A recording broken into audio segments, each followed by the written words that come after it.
Okay, welcome to Stampscaping 101. We're going to have some fun here and have a kind of a little mini workshop. There's a group of stamping friends that are getting together, and they said they were going to use some Stampscape stamps. And I suggested to them if they would like me to put together a little mini workshop for them, I can do that. And there's going to be about 8 stampers, and 3 of them are already familiar with the Stampscapes line, and they all happen to have nature set number 9. It's based around the Lakeside Cove small image here, and it comes with a little, pretty complete little ecosystem with sky, foreground. Sky is also kind of the background.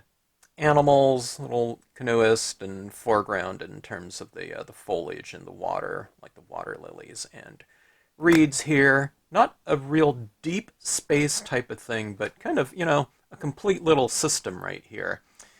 And I suggested, well, why don't we just work around that set right there? The 3 friends can bring their sets to the stamping get together, and they can all share that. I'm not sure if there's more, that have the set or not amongst those friends there. Okay, but here's what we're going to do. I'm going to be teaching them how to do some Stardream blue. Okay, this is a dark Stardream paper. It has that shimmery type of iridescence to it. Really fun to play around with. Simple to use. Glossy cardstock. Okay. It's not glossy photo paper. Foil. Okay, kind of a real unique surface to play around with. And they do have Brilliance ink, if I'm not mistaken. If they don't have it, I think they were going to order it. So Brilliance white and black there. That's 2 different types of inks that'll dry on that paper just fine. Okay, now I have just some plain cardstock here. Okay, it's not glossy. It's a little bit closer to matte. It's called silk, but it's basically matte. Okay, so no kind of a shine to it, maybe a slight luster to it, okay? But any kind of just plain matte paper would work just fine. And I had sent them out some cloud photographs that they can try their hand at doing some photo stamping on, okay? All right, so what's the media that we're going to be using on here? Okay, so foil's a really unique thing, okay? Any type of kind of non-porous type of surface like this, it might have some slight porous, qualities to it, but basically, any type of inks like dye-based inks, pigment inks, of whatever sort, they're not going to dry on here. Things like StazOn will, or if you want StazOn, you can stamp images on here with, okay? And it dries, like, really fast, okay? Or if you want an ink that you can stamp on here, but also manipulate, that's the Brilliance for you, okay? It doesn't dry fast on here, but we're talking about a couple weeks or something like that. You don't have to be patient. I don't know. You stamp something on there, you sit it on a thing, and a shelf or something like that, and it dries. People talk about not having the patience for it, but I'm not waiting around for that to dry. Just set it aside and go back to it when it's dry. Now, I mean, you can't, if you have to send off everything that you're doing, you know what I mean? This isn't going to be a good last minute type of, birthday card or something of that sort. Okay, dye-based inks could be anything. I thought what I would have them do is go through kind of a couple different color schemes. Maybe do a kind of a nighttime or a cool winter type of scene with some blues. And then maybe we'll go into like a sunset type of transitioning sky type of thing. And I think that would be really fun. Okay, so we'll talk about all this when we get into it. But this type of paper right here, I think I'm going to use my pigment inks. They could also use the Brilliance, and ink will work just fine on here. It works on the foils, but it also works on other types of papers, and it just dries a little bit faster than your normal pigment inks, like a VersaFine Clair. But the VersaFine Clair will work on just fine, okay? So don't get too caught up if you're following along on brands, but think about more in terms of type, okay? We're using mementos here. You can use Distress, you can use Stampin' Up, whatever types of dye-based inks. Just kind of, if you're going to kind of follow along, just roughly kind of, go along with the general value and hue that we're doing. If it's a blue, light blue, medium, dark blue, okay? Something like that, okay? You can follow along with any of those types of things or work in a completely different color scheme. But if we're kind of working through a range of values, try to pick up a range of values with some given color scheme. Okay, so that being said, one of the most basic types of inks, right, are just your general dye-based inks. And what we're going to do is we're going to start off with just doing some general compositional work. I call it stamp sketching, and we're just going to use some dye-based inks, and we'll stamp them on to our just basic plain cardstock, okay? Now, I mean, you could do this on, just some general scratch copy paper or something like that, but I would say use some good quality paper, just a general type of plain cardstock, which is a clay-coated surface. That's going to give you the best impression quality. So even though we're just doing this as stamp sketches and kind of some warm-ups, you can go back and finish off the warm-ups later on, too. You can color them in with whatever types of media you want to. It doesn't have to be the ones that we're using today. You can go back and color it with colored pencils or chalks or, pan pastels, whatever you want, okay? So the first exercises aren't going to be just some kind of lost cause, but we're going to go into kind of just the basic fundamentals of scene building, and I'll talk about some little nuanced little touches you can apply to your stamps to kind of take you to that next level and create a little bit more of an ease of the blending of imagery into a seamless scene. Okay? All right. Okay. I'm going to be using acrylic blocks here. If you have a stamping platform, and cling foam stamps, you can use it like that. If you have the unmounted rubber, you can use like a speedball gel plate with your positioner, or like the purple onion, I don't know what they call it, a clear stamp or something like that, where you put it on the door and you can stamp down like that. But anyways, what I'm going to do is I'm going to start off here. Well, we'll go with the Lakeside Cove and the Cloud with Moon. These are both kind of the small versions. They're just called Cloud with Moon and Lakeside Cove right here. The larger versions are called Lakeside Cove Large, okay?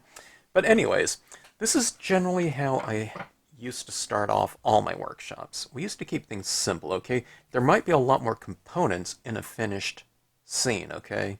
Foreground, birds, subject matter focal points, background mountains, etc., okay?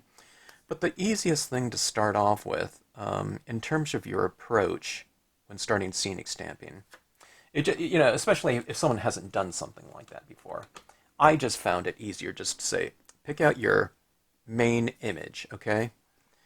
It could be this Lakeside Cove. If you stamp a Lakeside Cove, the scene is probably going to be about a lake, just in general. Or you might have a cabin or something like that. Or a large mountain. Mountain could be the main subject, but it also could just be a background type of thing.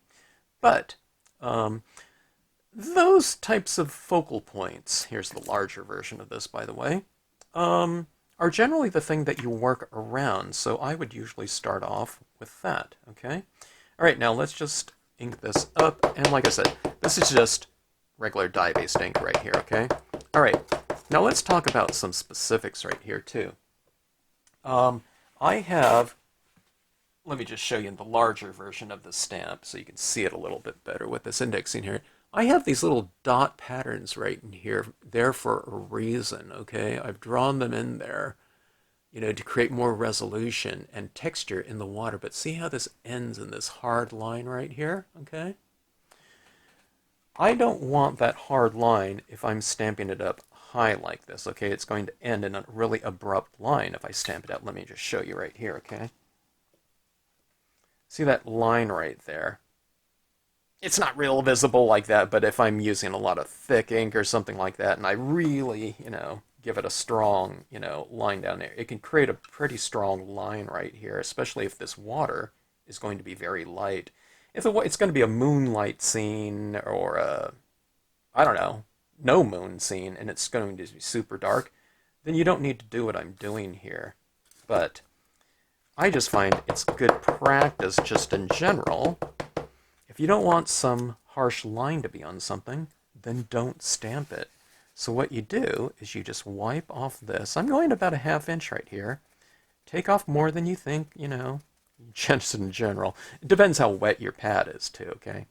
I like my pads to be about medium dampness. I usually don't like them super juicy or just, you know what I mean, just mondo juicy, okay? I see some people inking up their pads way too much, which might work for certain types of images, but when you're talking about imagery that has a lot of fine detail in it, like these dots in here, if you're going with too wet of a pad, it's going to fill up between those little grooves in the image, okay? It's going to puddle up in there, and you're going to stamp it out.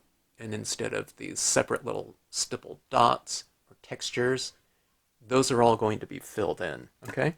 So, that being said, what I've done is I've wiped off the bottom of this, okay?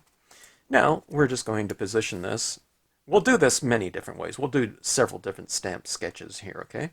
But if I'm stamping it high, then you'll have more water, naturally, okay?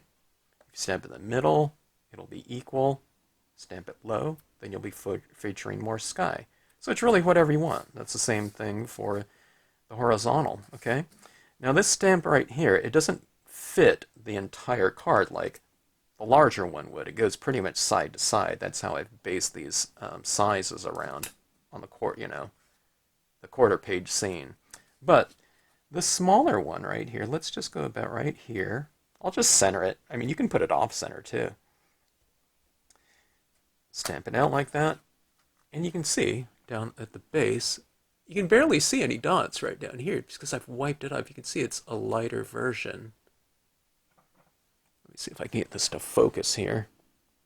It's a lighter version of black. It's almost, I don't know, maybe I took off more over here than over here. Maybe, I don't know. I didn't get a really great impression there, but that looks pretty good, okay? But now we have these edges right here, okay? So what you do, don't go with this again. Ink it up like that. Wipe off. This takes like 2 seconds, right? I don't know. Maybe it took a little bit more. And then you're going to overlap. Go overlap about maybe 1/8 of an inch, 1/4 inch, okay? So plenty of leeway there. There's not, what you don't want to do is you don't want to go edge to edge, like a puzzle piece, okay? Or something like that. Overlap, a decent amount. If you're uncertain, overlap a little bit more than you think you need, okay? But you see how seamless that matches up right there. It just flows right into the next one. That's better than having a bunch of empty spaces in between your imagery, okay? All right, so let's go with this again. This time, I'm going to be using this side right here. I'm flipping this upside down because it's easier for me to see that than to go like this. I don't know. That's not hard either, to do that, but when I'm just doing this, I'm just bringing this right around to me. See, this is real close to me, okay? Now, if you're using a platform, then you're probably stamping always upright, okay? But do you see how that goes? See how seamless that is right there? Okay, let's do a couple more. I mean, I could stamp this whole scene out right now, but let's just talk about this fundamental aspect of impressions right now. I mean, this is going way back. But it really comes into play with scenic stamping, okay? Because you want everything to flow into one another seamlessly. All right, now here's the thing, though. If you get imagery that's not quite so seamless, it's not blending perfectly on this card, it's not going to really matter too much. because you're going to be applying all these other colors in here anyway, and that's going to merge them together. It's just better if it inherently blends really well, but it could blend actually really bad on the polar, other side of the spectrum, because what are the things that we're going to add to this? So don't even worry about it. I don't know.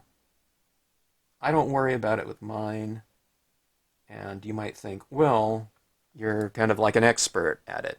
Well, I'm an expert at it not because nothing ever goes, awry.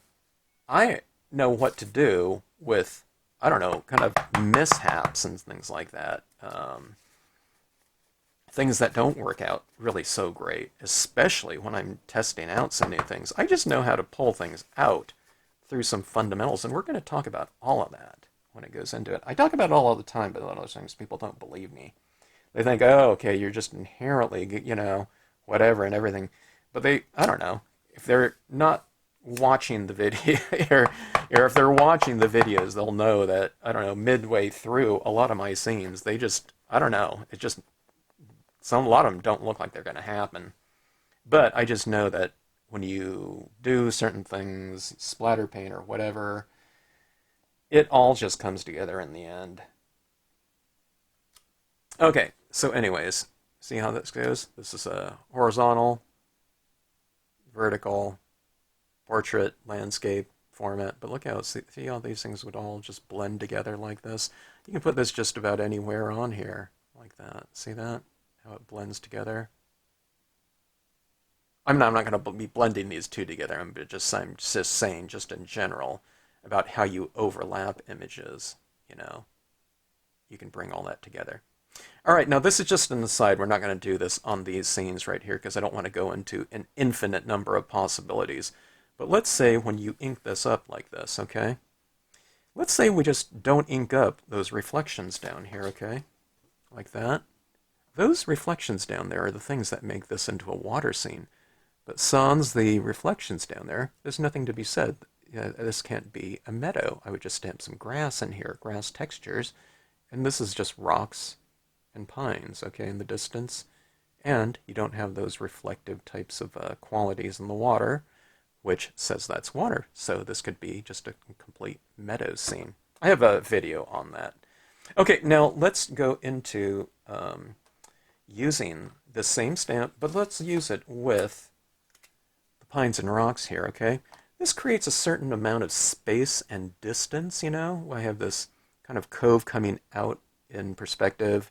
We have larger rocks, smaller rocks in the background, so it says that it's a kind of a cove that recedes in terms of space. Now let's use the larger one, okay? Or the larger element in here, okay? Now when I'm inking this up too, if you don't want to have to wipe this off, then just don't ink it up right down in there, okay? But just to be safe, I'll wipe that off a little bit like so. Okay, let's go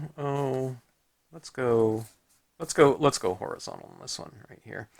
Let's go with this. Let's go a little bit off center. I've kind of centered this one, on these two stamp sketches in this one.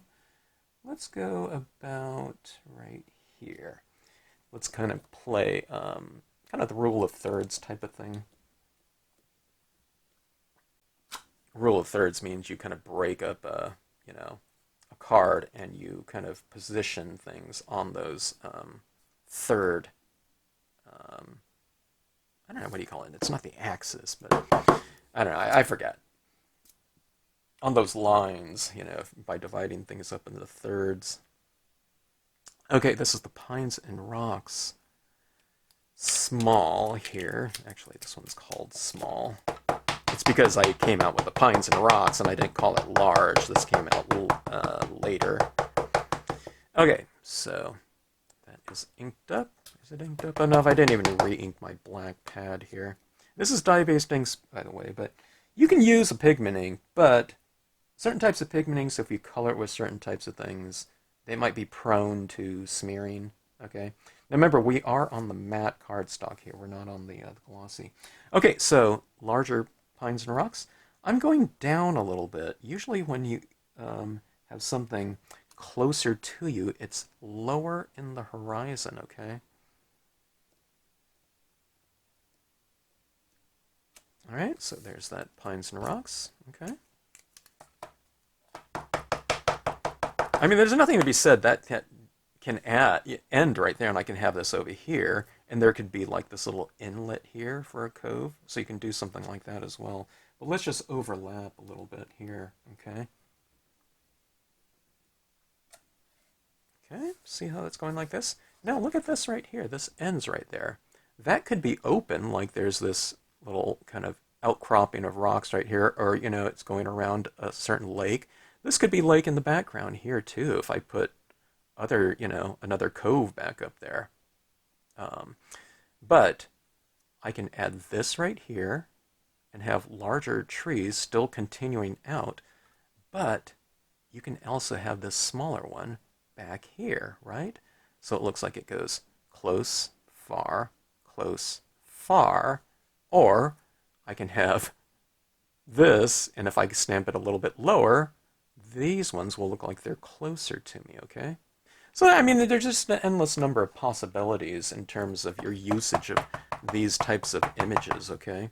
So just keep that in mind. I could do a whole thing without that lakeside cove as well, okay? In fact, maybe let's do that. See that right there? I just overlap that one by about a 1/4 inch or so. But if I didn't, and I left a little bit of space, then so what? Then you have a little bit of opening into the background right there, okay? All right, so let's just do something just with these trees right here. I don't want to go, you know, forever on this portion of it, but there can be a lot of different options right here, okay? Let's do something right here. I've been doing this type of thing with sky figures a lot. Let's just create a little bit of I'll create a little dot right here, okay? It's barely visible, okay? You can do it in a much lighter tone. I just did it in black, but there's a tiny little dot. You might even not be able to see it, but I'm going to do one of those things where it looks like you're kind of lying on your back and looking up through the trees. I'm going to have this little, I think this larger pine right here, kind of always pointing at it right here. Okay, like this.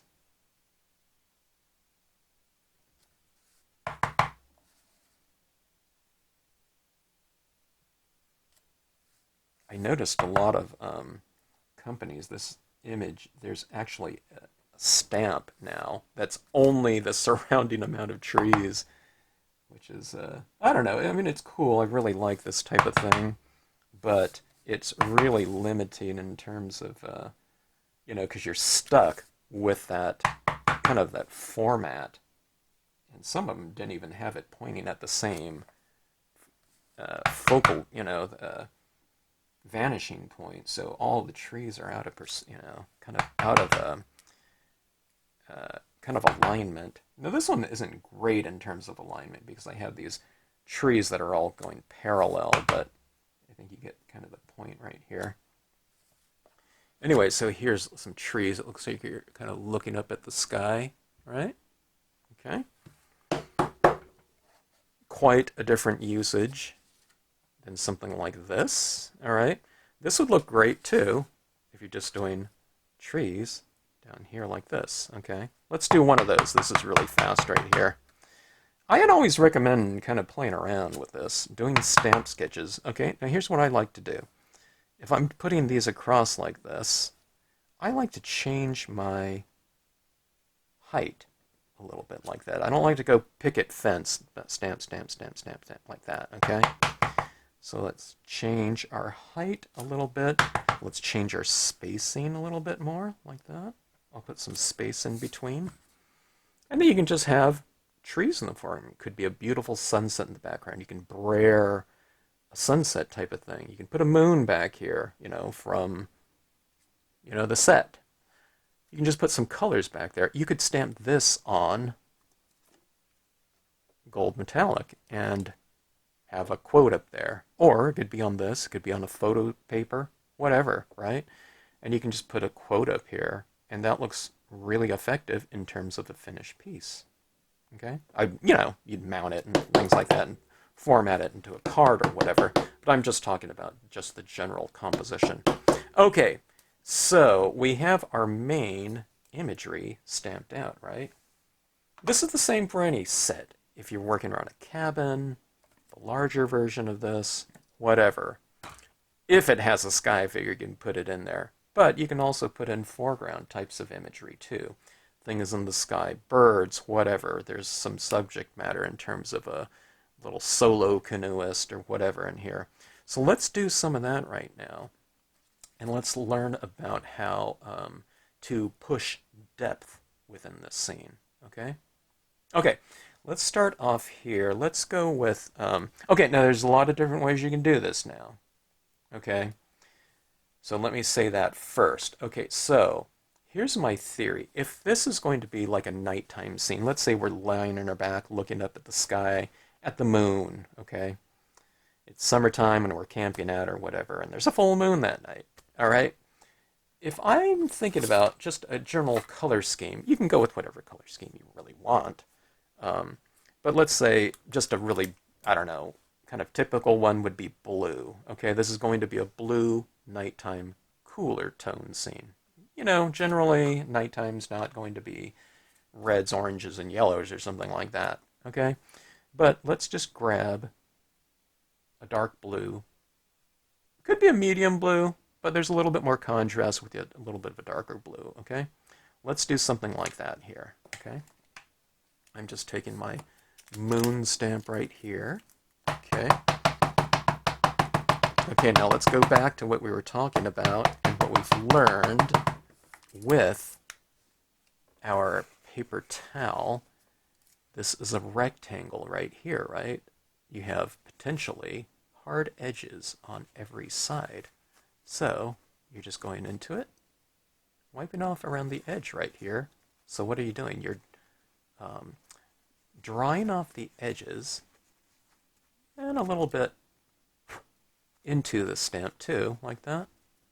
So we're softening the transition all the way around, so when we stamp it out, it'll kind of fade off on the edge. So, you know, give it a good dab like that. If you just kind of just go like this, you know, and just barely go on there, and you stamp it out, especially if it's real super juicy pad, it's still going to give you the kind of harsher line. So remove a decent amount. Don't remove it all. Don't take a wet paper towel and go like that, you know, and leave a hard edge. But you're just kind of, dabbing it off. If you ever want to, you know, kind of, if you haven't done this before, dab it off once and just do a test print. It'll give you the feel of how much to remove, you know, in accordance with how wet your pad is. Okay, so let's start off with something like this. You can go whatever way you want. Is this up, down, whatever, okay? You can stamp your moon out at an angle if you want to. You can just go, you know, direct, horizontal, straight over. Don't worry about any of the trees. Stamping a dye-based ink blue over a dye-based ink black, whatever color is the lighter one recedes, okay? The darker things come forward. You can stamp a light blue over the top of black. It's not as if the light blue is going to look like it's in front of the black, okay? Or this is the dark blue, okay? But do you see that? How that edges of that cloud with moon just kind of fade out. So when we blend in some extra colors, because that inherently doesn't have a really hard edge rectangle, this is going to be so much easier just to blend in and, you know, to sponge in some colors around that to really pop that moon out from the background. Okay? We'll do some cloud techniques here too, cloud building. All right, let's take a look at this here. I mean, it could be any one of these. All right, take your paper towel, blot off pretty good. This takes, just takes a couple seconds to do, but it really saves you time later on because you don't have to spend so much time blending, right? All right, here's a fun thing to do. Let's go with the moon coming up from behind these trees, okay? Like that. Now, this isn't going to be an exact mirror image, I know. Some people say that, and, oh my God, it really bothers them. It doesn't bother me. But what I'm going to do, I mean, if you have a mirror stamp or something like that, then go ahead and use it if it's going to really bother you.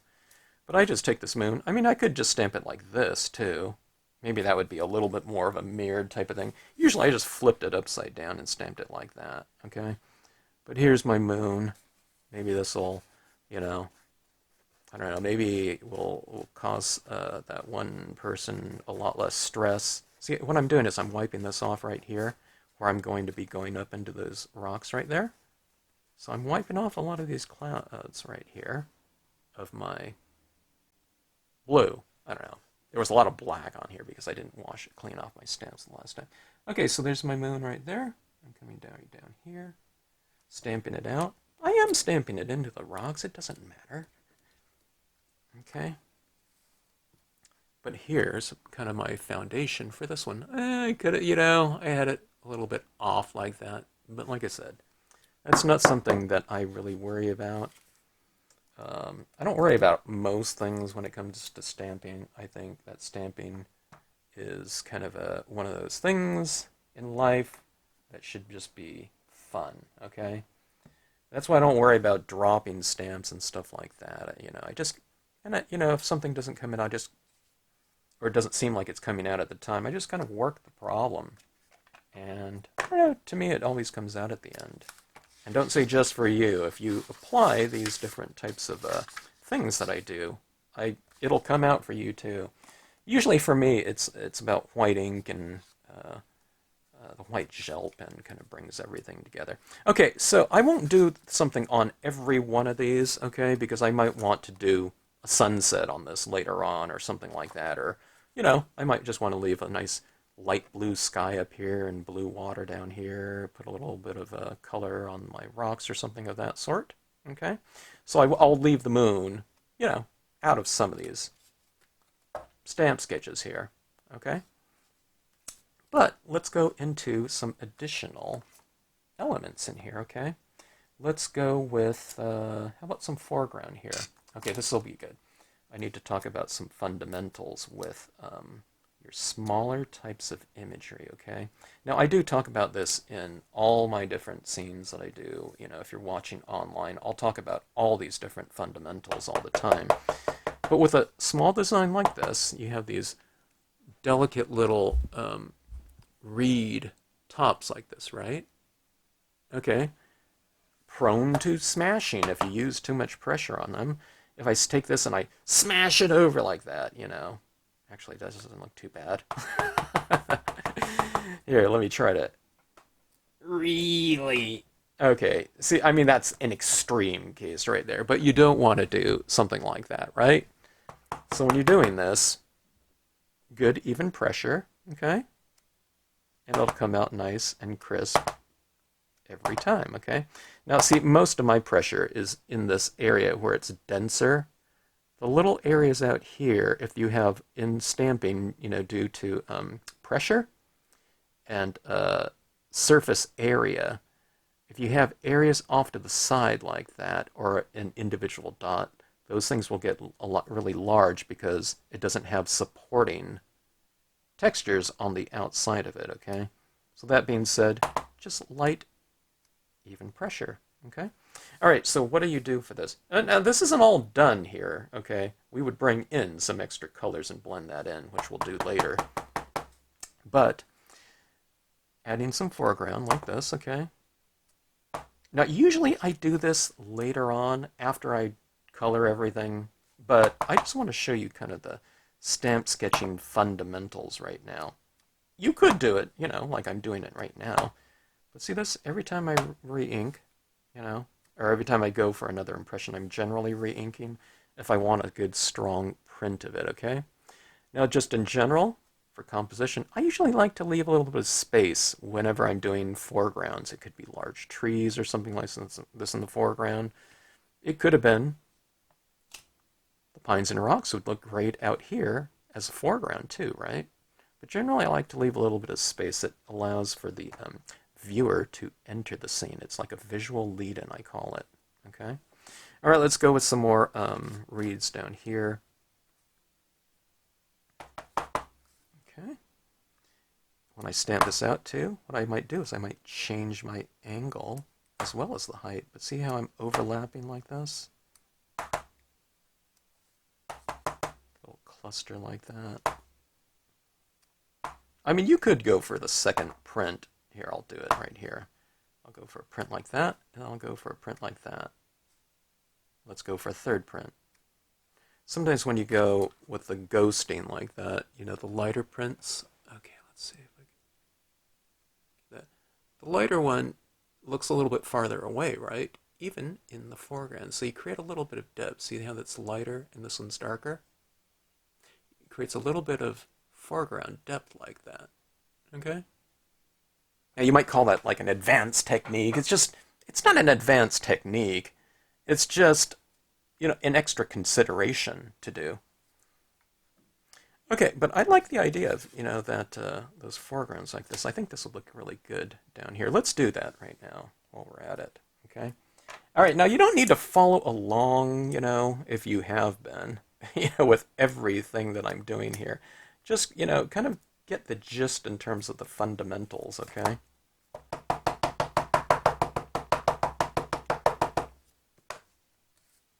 Okay, so here's, now this, I'm going to do this just like I did with the reeds. I'm going to stamp that out, and then I'm going to change my height here. See, like this? And we'll come down here, like about like so. And see how I've left a little bit of space like that. See, it's a little bit higher, and it goes lower and then higher like that. That's what I generally like to do with my foregrounds. Okay? I mean, you might even see that like right here. Like, see these things out here a little bit kind of more in the scene. This one's a little bit lower, but I mean, there's not a lot of space here because this is a different type of composition, but I've left a little bit of space in here for the viewer to enter. Not a lot, but... Okay, now these are the types of things, compositions, that we are going to be doing, you know, when we get into the, you know, the different types of media here. Okay, let's do some other things really fast here. Let's just hit up some areas with some additional texture, okay? Might as well make use of the imagery available in this set. Okay. Let's go with, I don't have a great size block for these water lilies right here. So I'll just use my larger block, but that's fine. Okay. All right, now this one doesn't really have water. This could be water up here, but I think I'm going to have that be sky. The water lilies in here. I don't think I'm going to do one in here, okay? Because this is kind of lower in the composition. I already have all these reeds right here. But there's quite a bit of space right here, right? So, now these kind of represent some textures that are a little bit, you know, closer to us, okay? So the closer something is usually lower in the composition, right? See, if I have these water lilies up here, I'm saying that, you know, those rocks are going to be really small, okay? So I generally have this lower, let's go for a second impression, maybe a third impression, like that. See that right there? Darker in the open area, lighter around those reeds, and even lighter right here. So maybe, you know, the third impression was good, you know, ghosting it makes it look like it's farther back, and having that a little bit lighter doesn't interfere with the silhouette of the reeds. Okay? Oh, I don't know if I want to go with, you know, these down here. Well, let me just go for one impression. Let's do it really light, though, okay? Actually, it looks pretty good, I think. Something like that. Okay.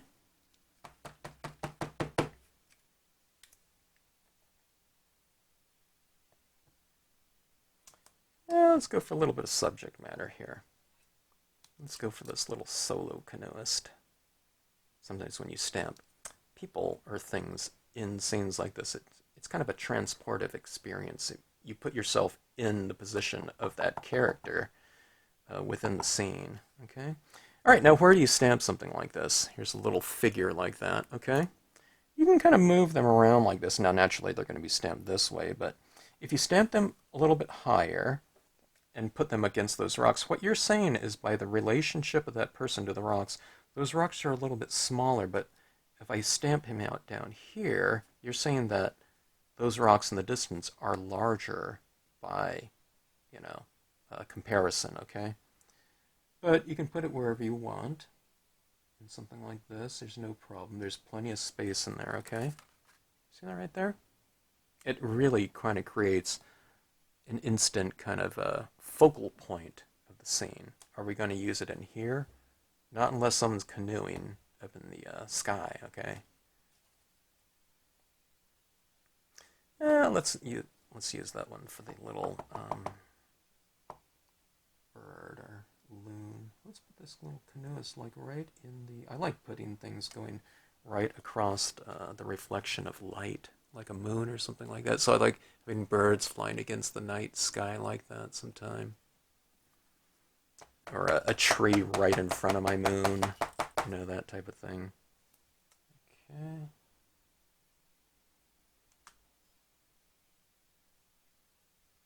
I think the loon, I forgot to put it in the poster, so it's like an extra little thing that's always been in there. Okay, so the loon has these little reflections down here. That's the water part, so this is top and bottom, okay?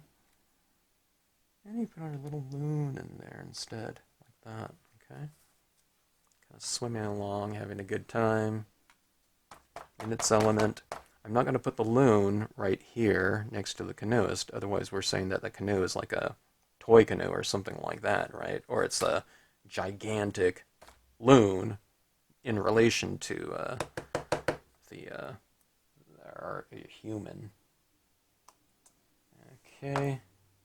There's this movie in the 70s called Food of the Gods. I think it was right when all those horror movies were coming out with animals and things like that after Jaws.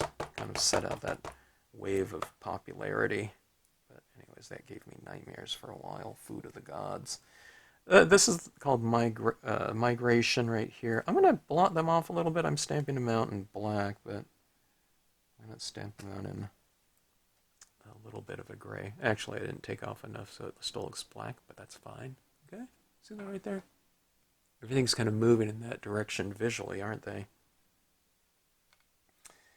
Oh, do I want some birds in here? Nah, if I had this moon over here, I think I'd have these birds flying into the moon, but let's leave them off like that. They'd be certainly good in here, like for a sunset scene, you know, or something of that sort. Let's put them in this one, I think, though. Let's really blot this off quite a bit. Go for a good impression right there. Let's see how this goes. Go for about right here. I'm not taking off enough ink. It still looks pretty black, but it's a little bit lighter. Oh, one of the things I could have done, which is kind of fun, is you ink it up, and then you wipe off some of these quite a bit so that some of them come out black and some of them come out a much lighter gray. So up in the sky, it looks like some of the birds are closer and some are farther back in the distance. Okay, so that is the first lesson here. Well, I did a lot of scenes here to give, you some kind of ideas on what, different compositions you might want to do. What did we do here? We did 5, okay? Now we'll finish these off. These aren't complete scenes or anything like that, but we're talking about the fundamentals of making impressions, kind of the order in which you might want to stamp something in. The order doesn't really matter. I mean, I could have done, if this is going to be a sunset type of scene or something like that, I could have done all the colors in the background first and then stamp these out. This is just to kind of give you an idea of kind of what the general layout is going to be of a given scene. I mean, these ones right here, these compositions are pretty complete as far as background sky, midground, subject matter, and foreground, okay? Now all you have to do is color these, okay? But, just keep in mind the overlapping aspect of it, kind of what's near and what's far. Usually things that are a little bit lower mean, are things that are closer to us, okay? This moon is a reflection down here, so it's not to say that that moon, this lake here, is as far back as that moon. No, it's the reflection of the moon, right? Okay? So just keep in mind, that, like the birds are kind of high, right, in the sky, something like that, because they're the farthest back. These things are the closest things. That's just general Western perspective in art or whatnot. stamping your main things first, and then stamping the sky in a color out of the color scheme you're going to be working with. There's all kinds of different ways you can do that. The approach to doing foils can be different. Photo stamping might be a little bit different, but it all comes down to the same fundamentals and whatnot. Use the right types of media for the surface you're using. So for this one right here, it's just basically dye-based inks on matte paper. You could use, your VersaFine clay or something like that on matte paper if you want to use that. You could use other brands of inks, different colors of blue, whatever, for your things. But when you stamp things out, just generally kind of wipe things off on the edge, where the transitions are going to be, and it'll make your transitions and your seamless aspect of your layouts so much easier to work with when we get to our coloring. Okay, so anyways, that's our first part of the lesson. Then the second ones that we'll get into, we'll start applying some of these compositional types of principles to our different colors, or different types of papers, and I'll show you where that comes into play. And then we'll get into coloring later on using these layouts right here, but we'll also play around. Maybe I'll do a comparison contrast with something like this composition on matte, and I'll do another one on glossy, okay? And then when we're doing those types of things, you can also do a little comparison contrast on what it feels like to apply color on these different types of surfaces. Okay, so anyways, lesson number 1 complete.